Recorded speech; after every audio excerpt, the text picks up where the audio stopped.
Tepuk tangan untuk Mas Gareng Semarang. Wah, luar biasa.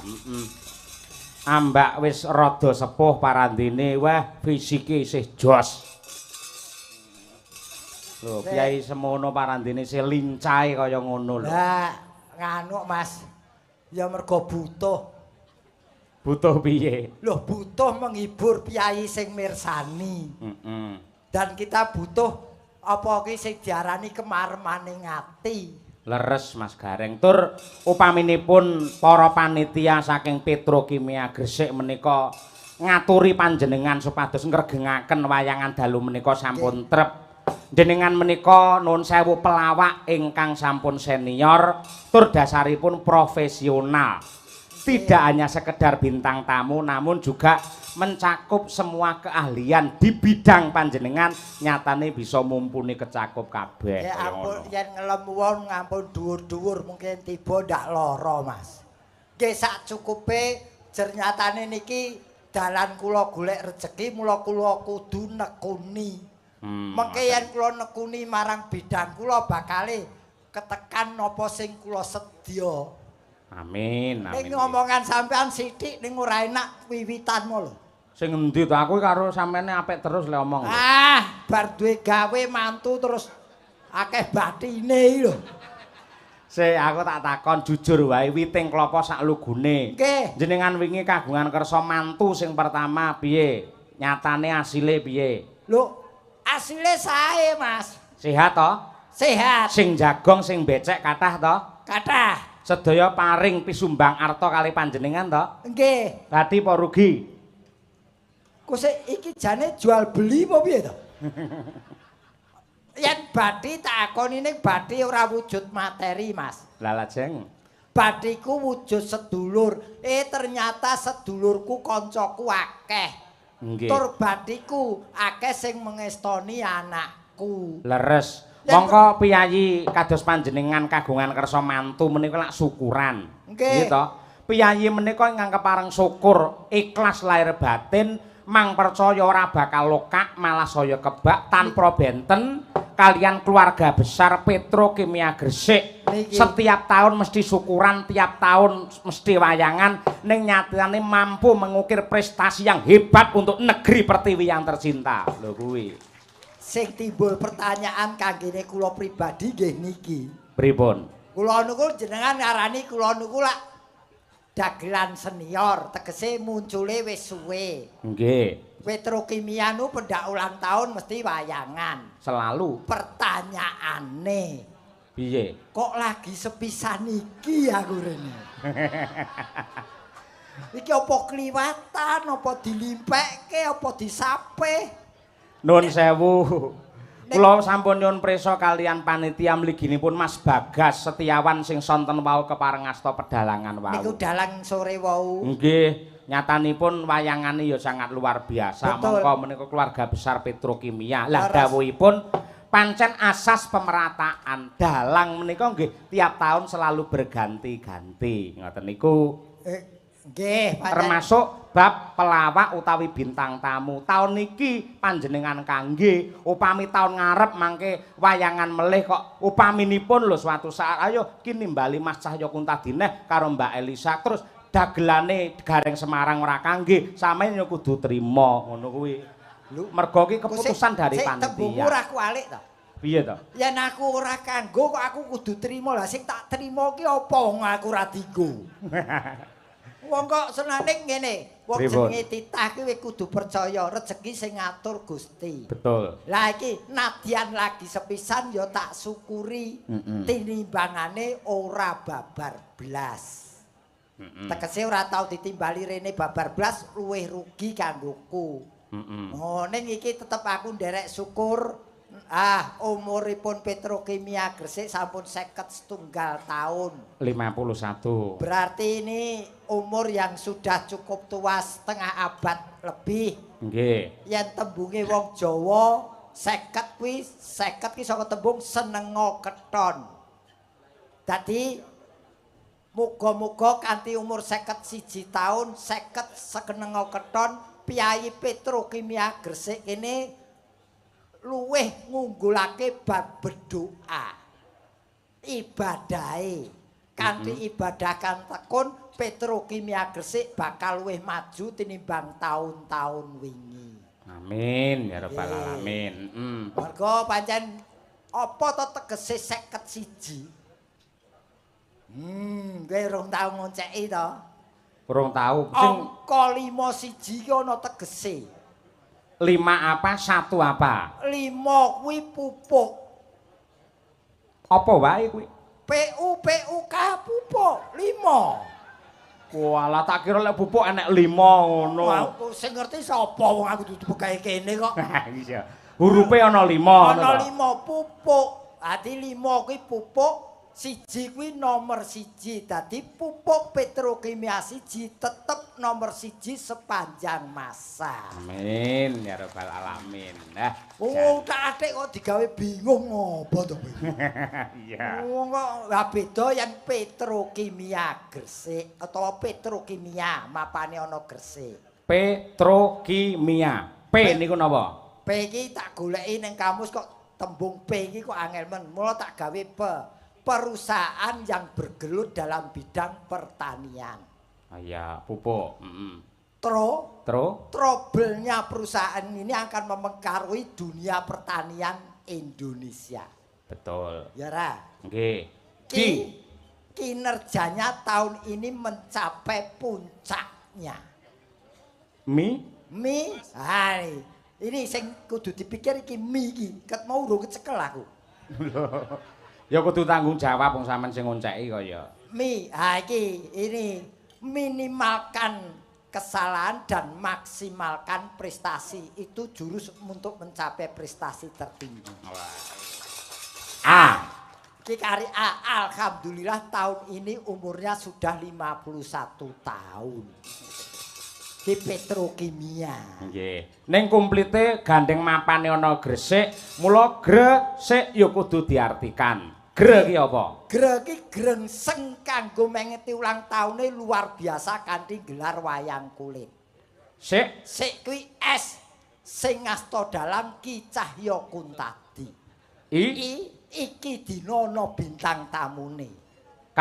Kang sepisan Elisa kang kapindho Gareng saka Semarang. Waduh.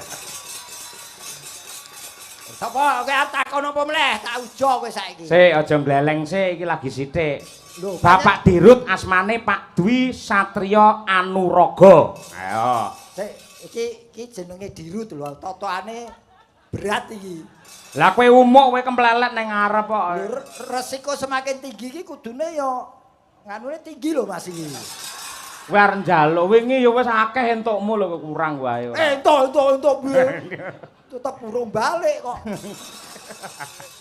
Apa kuwi? Sapa asmane? Pak Dwi Satrio Anuraga. Dwi iki mesti panjenengane putra ingkang kaping kalih. Nggih Pak nggih. Pak Dwi kaping kalih nggih Pak. Yo piye? Iki seprapat iki. Dwi.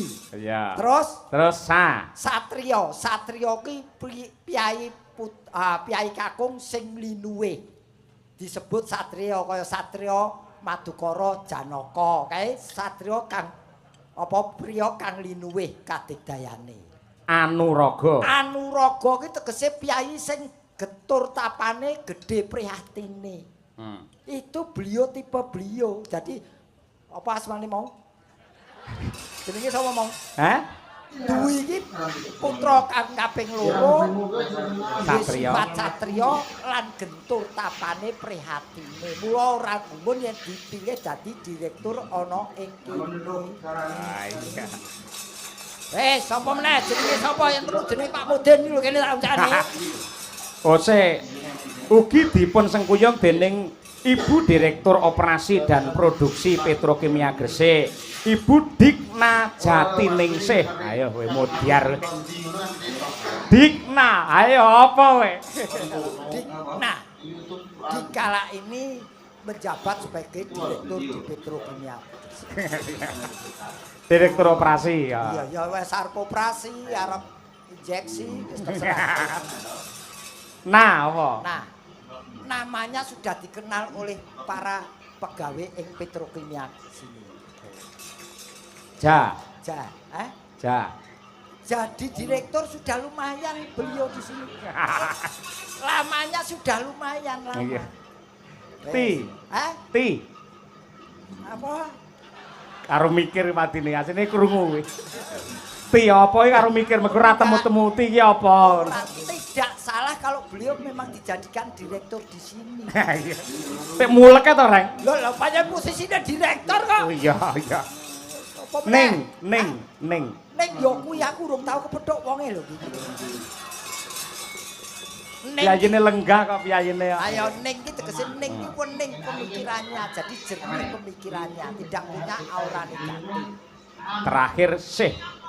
Asih sayang dengan pegawai-pegawai atau bawahan. Wah, iya. Aku njaluk si tongkas oleh ora? Sapa? Iki sing jeneng Bali iki. Bapak I Ketut Rusnaya. Bongko kowe. Ayo. Apa jenenge? Bapak I Ketut Rusnaya. Kamus iki ra ono sing basa Bali. Ketut. Ah iki. Keberadaannya di sini sangat dinanti-nanti oleh pegawainya. Ah iya. Kuwi mergo apa direktur apa kuwi? Pak Ketut kuwi. Pak Ketua apa jenenge SEVP operasi. Nah, itu dinanti-nanti oleh anak buahnya keberadaan beliau. Ah iki sing angel. Tut kuwi iso tembung tut puri dengan peraturan yang ada di sini. Iya. Beliau tidak pernah kok nyebrang peraturan, tidak pernah tut puri dadi manut aturan sing ono. Iya. Ros. Ros itu bunga. Oh iya, raus. Ya. Yo. Jadi beliau tuh bunganya di petrokimia. Wes. Mosok piyai kakung kok bunga lho. Lho bunga ki apa mesti putri to bungae dadi kembange. Dadi beliau tuh bisa disawang indah, dicium pun harum. Wah iya. Kari loro. Nah, apa iki? Lho namanya sudah dikenal di petrokimia. Wes arep apa meneh kowe saiki? Terakhir ya. Yakin ki kok aku mesti disawer pokoke. Angel men to kowe. Loh, ngono ki dicucukne panjenengan sampun viral, sampun kondang kalek dagelan ingkang cerdas, pinter oncek-oncek kalian tembung. Cerdas, pinter-pinter tapi ya dadakan yo nujang palang. Tudine IQ-ku ki wis 120. IQ kok getih sing 120. Yo, iki kalau mantu malah 150 lho. Saiki sing gampang wae. Apa? Sampeyan mesti iso. Wayangan bengi iki dalang Ki Cahya Kuntadi. Ya nun sewu lho iki aku ra jeneng anu wong ki sak nyatane sing tak omongke. Sing apik nganti elek tak kepuk kowe. Masalah itu iki urusanku ra karo kowe karo panitia kok. Oh iya, Dek. Cah, Blitar ning saiki uripe ning Karanganyar. Ora Karanganyar. Bener, betul. Mbok ki omah dhewe apa kontrak aku ora ngerti. Munyok dhewe ya. Lah iya aku lak ora ngarani wong takon kok. Lah ya wis awakmu wis tau rono iso ngontrak ora. Lho biyen ora ngono kok. Yo. Yo. Lah iki saka iki genahke ben do pirsa. Yo iki putrane Ki Sukron Suwondo dalang sepuh saking Blitar. Ya. Larana. Cerdas. Kun cara asmanipun minangka dalang sanggit. Tandange ngedapi-dapi. Dipek karo sinden kesi. Dadi kowe iki riwayate ora ngepek kesi, ning kowe dipek kesi. Iya. Ya harus cetak kuwi. Ya bener pancen kono sing bringas kok pancen ya. Ah, sujarah kok kuwi kok. Sujarah. Ini ya ora apa-apa, sing penting padha tresnane. Oh iya. Wong aku ya dipek kok. Dipek sapa? Bojoku. Aku arep ngepek dhewe mesti ora gelem, aku ngenteni dheweke ngepek aku. Iya. Nah, ternyata ya jodoh. Mula nggih sepindah malih Sugeng Ambalwarsa Petrokimia Gresik. Nggih. Kanthi yuswa kaping 51 tambah kuncara, tambah makmur, tambah sejahtera para pegawinipun. Amin ya Sing rabbal alamin. baku mugi-mugi iki bedone antarane yen sing diulang taune bernyawa dan tidak bernyawa kowe kudu ngerti. Piye? Dadi yen HUT untuk Petrokimia Gresik itu hanya diperingati 1 tahun sekali. Umurnya bisa bertambah tapi juga bisa berkurang tergantung objek yang diulang tahuni. Yen kaya Petrokimia Gresik iki bertambah karena benda mati tidak bernyawa. Nek yen menungso ulang tahun kuwi saya berkurang umurnya karena punya jatah. Kodrat. No. T. Tetapi tetap harus kita syukuri karena ini karunia ilahi. Ya, apa-apa itu berkurang bertambah tetap disyukuri. Wes, pokoknya sing baku, pokoknya anggar pendak ulang tahun wayangan ndongake sae. Pancen ya atur panglipur marang para warga masyarakat. Wong janjane Petrokimia iki pamane wayangan sing ngasta Mas Bagas ki mawon jane sampun cekak. Jane niki Pak Direktur niki saestu niki kok sae lho. Dalam sore niku sae kenapa dadak ngundang niki. Wau jane dalang sore wau pun sae Pak Direktur. Dadi tanpa dagelan gareng pun gayeng wau janjane iki. Dadi awake dhewe padha mrongose ngono. Ora iso niki walaupun apik wayangane mung kurang lucu kudu tambah dagelan. Apa? Men saya lucu sampe tak tambahi Mbak Elisa Orcarus Alaso. Oke. Aku tambah cawe wedok gelem aku. Segi. Yo naik ngono Mbak. Karo Mas Gareng. Nangis sajroning ati. Areng.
sedaya ingkang kula hormati Bapak Direksi, sedaya ingkang kula hormati ingkang rawuh stakeholder, komisaris ingkang boten saged kula biji-biji, lan sedaya masyarakat Gresik kebo Mas ingkang sampun rawuh kok wilujeng. Masyarakat Apa sih? Masyarakat kok masyarakat. Masyarakat itu boso Indonesia. Ini kan di Jawa nih. Aku jadi agak... Nek yo ora penak masyarakat kok masyarakat. Ya masyarakat utawi warga. Warga. Ora kawula dase. Iki Alah kepanjangan lah. Kawulo dasi. Lah wing lek cendhek ya ora marem. Kawulo itu saya dasi apa? Kawulo saya. Dase wong sing ditresnani. Ih, gak semua tak tresnani, tenan seneng. Lah ya kok ngerti kowe. aku ki panitiane ora kleru to. Apa? Wong polip kok ditanggap ki piye?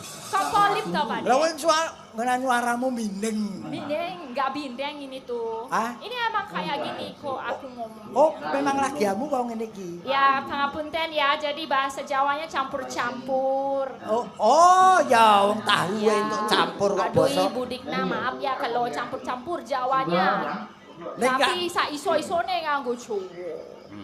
Ya ora apa-apa. Dari sedikit-sedikit nanti lama-lama menjadi pintar. Yang penting kamu berani mencoba. Sedikit-sedikit jadi pintar, kata siapa? Aku udah 10 tahun belajar bahasa Jawa, ora pintar-pintar. Yang Kowe lek pintar bahasa Jawa malah ora payu ngono. Kok kayaknya gitu ya percaya? yang kepengen pinter ini kumpul karo aku setahun mesti pinter. Masa? Oh. Kumpul sama jenengan? Wes to setahun kumpul aku dadi. Dadi pinter. Dadi bayi kok. Ora. Oh, dong ditelateni bapa sithik. Iya apa deh? Yen isone sak ucapan. Nek Ya. sak ucapan bener kau dadi rong ucapan. Bisa. Sing aku seneng kamu sudah berusaha. Iso berusaha. Aku di sini udah Berusaha. bahasa Jawa, Pak Den. Ora ana basa Jawa berusaha. Usaha, bahasa Jawa usaha. Budidaya. Budidaya. Budidaya. Budidaya dudu budi dharma lho ya. Budidaya. Budidaya. Jajal Mbak Elisa dengan bahasa Jawa alon-alon ya Mbak. Mengucapkan selamat sukses untuk HUT Petrokimia Gresik yang ke-51 basa Jawa ning alon-alon. Heeh, dadi Belan-belan aja ya. Ben bener. Kula ngaturaken Jos. Wilujeng Sugeng Ampal Warso Petrokimia Kaping Seket Doso Setunggal Seket doso setunggal dosane ditinggal kene ngomah. 50 tok dosane keri. tapi seket bahasa nggak kerama Pak De biar kerama kasih doso. Yuk, yen sedoso oke, kali Iya. doso oke. Oke ngerti gangsal doso. Gak. Kuwi ya sing kleru. Dosa kuwi kok ning omah wae rasa dijak. Terus berapa sih? 50 setunggal warsa. Oh iya oke. Oh. Jangan nesu ojo nesu. Ha, Ojo nesu. ora, aku ora nesu aku. Iya. Aku karo wong ayu ora tau nesu aku. Seket setunggal warso. Wah. Kulondongakaken. Mugi-mugi Apa-apa sih bahasamu apa-apa? Glondongan kan. Kulondongakaken. Krunguku glondongan. Perusahaan petrokimia menika saged terus angken nipon berinovasi basa Jawane apa? Berinovasi ku napa? Damel ingkang enggal-enggal. Oh. Ayo Damel ingkang enggal-enggal tarik inovasi demi kemakmuran negeri. Iku mangsa. Basane Elisa sesuk tak rungokke kaya basane company. Kok kompeni to Pak De? Londo ketoprak basane wis ngono kuwi. And kamu Ya, maaf. Kamu berdomseng. Yo iso-isone kayak gitu sing penting aku bahagia. Bahagia. Aku bahagia bisa sampai bahagia. Bisa. Bahagia. Iya. Seneng. Wah, kowe iku pomo rayu tak ciak kowe. Seneng. Ya seneng ora Iya. ora seneng, seneng. Seneng. Seneng. Dadi ditimbali rene iki ya seneng. Iya, ini aku udah 2 kali, Pak Cahyo 2 kali, aku 2 kali sama Pak Seno tahun 2019 ulang tahun ke-48 Petrokimia. Pak Gareng belum pernah? Belum pernah? Baru sekarang. Aduh, ayo kuwi berarti terkenal aku. Aku ora butuh terkenal. Aku mau butuh diceluk. Iya, habis ini tadi kan udah toh, Pak Dwi kan udah seneng. Besok berarti tahun ngajeng iso ngejak meneh. Ngajeng ora ngajeng. Tahun depan tahun ngajeng. Ah, Iya, Iya, sing aku marake aku seneng banget iku sing dadi inspirasiku bengi ini. Bengi iki. Sing jenengane pupuk. Pupuk. Pupuk kok pupu. Pupuk. PUK. Oh, lah. Pupuk iki kan produksi paling akeh pupuk sa Indonesia to. ah. Ana pupuk Orea, ana pupuk apa ZA, ada pupuk SP36. Ana sing paling tak senengi siji. Apa? Pupuk Kebomas. Kuwi aku paling seneng. Pupuk Kebomas. Pupuk kebon. Kebomas. Oh tak kira Kebomas. Tak kira pupune kebo kae. Bukan, pupuk loh. Itu yang buat ngerabuk itu, Oh, pupuk. pupuk. Ah. Aja kane aja ditinggalke pupuk. Pupuk Pupuk. Pupuk Kebomas, wis sing paling aku seneng kenapa? Iki daerah namanya Kebomas ya Pak Bu ya. Iya enggak? Kebomas. Bener enggak? Ya. Kebomas juga lambangnya yang dipakai sama Petrokimia Gresik. Betul. Kuwi dadi inspirasi karena apa? Kewan sing loyal, kewan sing pemberani, kewan sing tidak buas dan dia giat bekerja. Aku sing didongake ben karyawan-karyawan kene kaya Kebomas. Luar biasa. Kuwi filsafate kebo ngono ya. Iya Kebomas pupuk PUK kuwi ya ana dawane ramung Pak Gareng tok aku ya ditangkap ya iso njlentrehke Iki tenan padake. lho, pupuk. Iso. Apa? Pupuk. Pupuk P Petrokimia U unggul. P petani U sik balani. PUK. P Petrokimia U unggul. P petani untung. K kesejahteraan menuju Indonesia makmur. Wah, iki cerdas iki apik iki. Wah, ngene iki jenenge aku karo Elisa sak level. Kae ketinggalan jauh. Kae ora iso ngunceki apa-apa. Isone mung ngunceki kesi tok. Nek ya aja umuk, Mbak Lisa. Kula ping pindho jenengan. Dua. Oh, guru pisan ning gleleng kowe iki ora. Kowe nek ping pindho ki nganggone ijo kok ya Pak ya. Ijo. Tegese iki lho jodoh. Kowe iki apa abang iki ora? Beda nek. Wis ping pindho ora ping. Abang iki tegese mandek cara lampu merah kae lho. Tegese tahun ngarep ya ora dicelukne mau mandek kok. Kose. Mandek itu untuk apa? Mandek itu untuk introspeksi apa kekurangan, apa kelebihan. Kita harus tahu kekurangan dan kelebihan kita. Perlu tempo mandek dulu. Setelah clear jalan. Abang, ayo bangun Petrokimia lebih baik tahun depan. Ayo bangun. Wes pokoknya ayo. Ayo bangun. Ayo abang ki ayo. Wis bangun to Pak De? Eh? Wis bangun durung. Yo kari delok mungsuhe. Semangate lho, semangate. Sik, sampean iki lak Piyai Semarang. Heeh. Monggo wis kondang lek Piyai Semarang ki ya nun sewu klambine abang terus nggen rambute putih. Lah kok sampean klambine abang sing putih ora raine, yo. Iki ora ngerti filosofine. Apa? Bahwa saya berwajah putih dengan corean hitam itu menandakan hidup di dunia itu hanya ada dua, hitam dan putih. Makanya hitam jelek, putih bersih suci. Hidup di dunia pilihannya jadi orang jelek atau jadi orang yang suci. Sangare. Sik pisane kemlelet. Nah iki kowe delok kenapa nganggo abang Abang, kenapa Pak De? peringatan bahwasanya orang manusia itu yang paling berbahaya adalah mulut abang yang berbahaya mulut manusia. Mulut manusia adalah harimaumu. Kok mripate kira? Iki ya filosofi. Kira ki nyawang apa-apa sarwa loro ngati-ati saiki akeh barang palsu. Yen milih kudu sing tenanan aja nganti milih sing palsu. Kok tangane tikle? Tekle ceko ki nandhakake aku wong kang jujur ora tau gandeng bojone wong liya. Waduh. Sebabe Gelem. sikile gejek. Sikile gejek saiki ki tahun-tahun saiki kudu ngati-ati lumakune aja nganti gejeglong-jeglong. Loh, bahkan aku ki sarwa ana filosofine. Wes arep mbok takoni apa filosofi? Apa? Ayo. Genti iki Mbak Elisa nembang genti ora. Oh, lah kowe iki rene kok nembang nih aja nganggo basa company ya. Ya enggak, kalau nembang ya biasa. Nembang, ora nembang. Nembang. Kowe arep nembang apa, Dok? Aku nembang gandeng ya wit-witan aku arep nembang kembang rawe. Hah? Kembang rawe. Boleh enggak? Wong ayu gateli. Ora kembang rawe lah. Anggur tembang bae kok ya. Iya, tapi aku mau pakai sinom grendel. Sinom grandel. Ya, itu. Grendel ki rokok. Ya, beda toh. Grandel. Oke, Pak De, grandel. Sinom grandel sendo songo. Sendo ae mi Tommy. Cilik mi. Ganti terus ora. Mas Daryanto. Ah jenenge Tommy Jo pisah. J pisah. Monggo Mbak Elisa, ya Pak.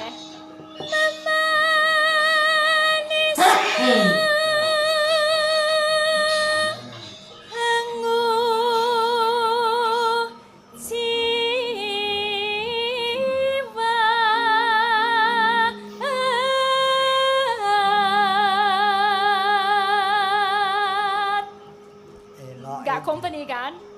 Eloke donya ki lho. Oh, komunikasi kaya ngono lho. Bar nembang kok iso lurus. Iya. Apa enake di bojo Elisa kok nembang terus wae ya? Terus tanyanya kayak terus tiap hari. Agawe rucite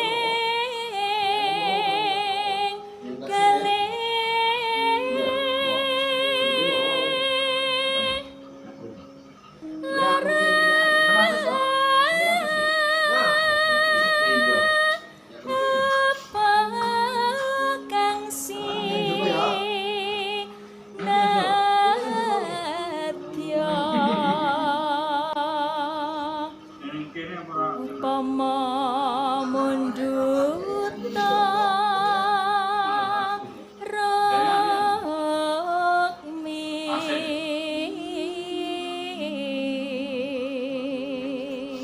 nyelani sekedap kemawon Mbak. Nggih. Ini juga disiarkan langsung melalui streaming akun Petrokimia Gresik yang pada malam hari ini siaran langsung penonton mencapai 1.300 pasang mata dari channel Petrokimia Gresik. Kunta di channel 3.300. Jadi bila digabung hampir mencapai 5.000 penonton. Keren. Luar biasa. Batang itu disambung loh.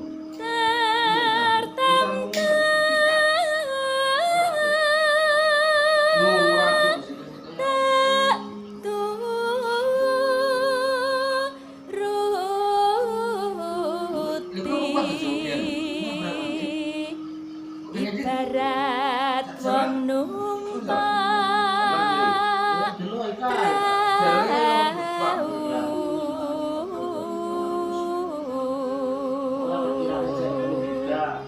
lumampah tanpa welas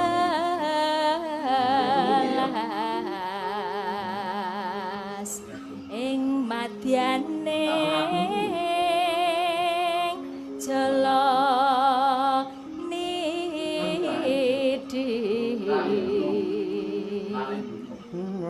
demah konjing anggenjok ning paku